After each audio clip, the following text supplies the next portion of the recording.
So this is StationSMARTS. This is the main menu. So every time that you log into StationSMARTS, this is where you're going to be starting. On the right-hand side is our fire station news. This is basically an electronic whiteboard. So any information that you want to make sure they see when they log in, this is where you can post it. And it can come from a lot of different places. Activity tracker entries can post to it. Apparatus maintenance entries. If it's a repair, they could post to it. And then you can actually create entries directly here. So there's a couple of different areas, rostering and things. We give you some integration on that, but this is going to be available for you to be able to post those types of items. And we do have a keep on top feature. So if it's something that you're afraid is going to fall below the view because you got lots of items getting posted, you want to make sure they see it. It stays up here when you click that checkbox, and it also highlights it in yellow, as you can see there. So it's really easy to make sure it grabs their attention and they read it. The next tab that we have in this view is the Activity tab. The Activity tab is just following along with whatever you're doing in the activity tracker. And this view is kind of a way for those that have been out of the station to be able to come back and say, okay, what's been happening? You have a lot of system setting preferences in here that you can set, changing the days that you want to look at, information like that. You can all fill those out, and you can choose the types of entries that you're interested in as well. And this just kind of gives you, like I said, a history of what's been happening. The on-duty personnel view is a quick view into what the duty roster records look like for today.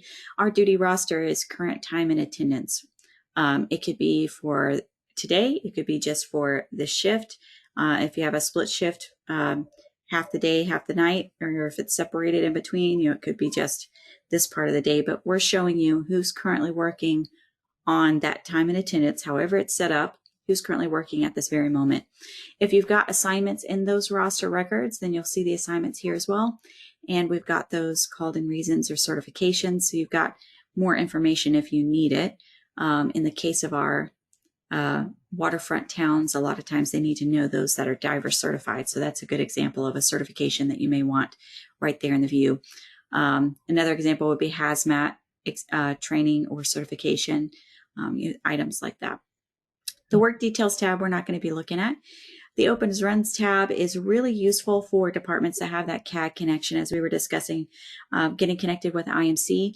The dispatcher would be essentially filling out the emergency response tickets that are going to happen in the activity tracker. We'll be taking a look at what that looks like.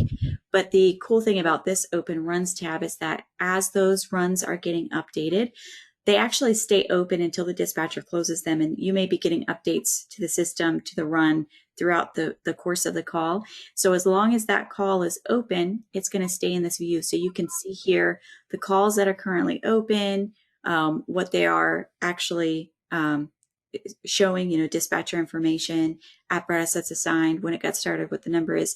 And then if it's got hydrant capability, or if there's a pre-plan for the address, there's some quick buttons that'll show up in there too. I don't have one currently set up, so we can't see that, but there's lots of quick buttons and helps and things, but it's mainly a view so you can see what's currently happening. Also on the main menu is our information console.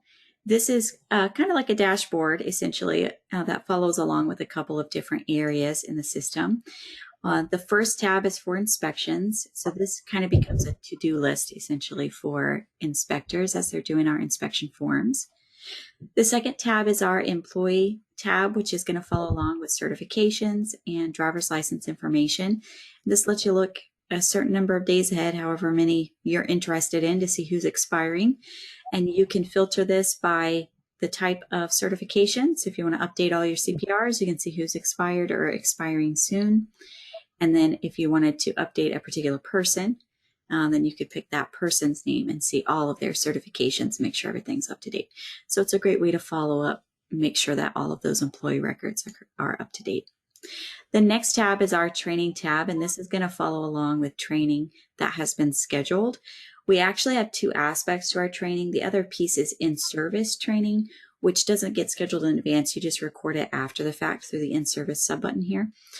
So since those trainings are already done, you're already submitting them, they don't show up in this portal. This is just for items that are coming up. So it's kind of like a scheduling view for you to see what's coming and who's it's assigned to. The last piece here is the routes tab, and I don't have any visuals for you on this. I missed that part, but you can assign properties to these routes. And these properties will just be listed here, and it just acts as another to-do list for you. A lot of departments will use this for tracking where they are with their pre-fire planning or their yearly inspections.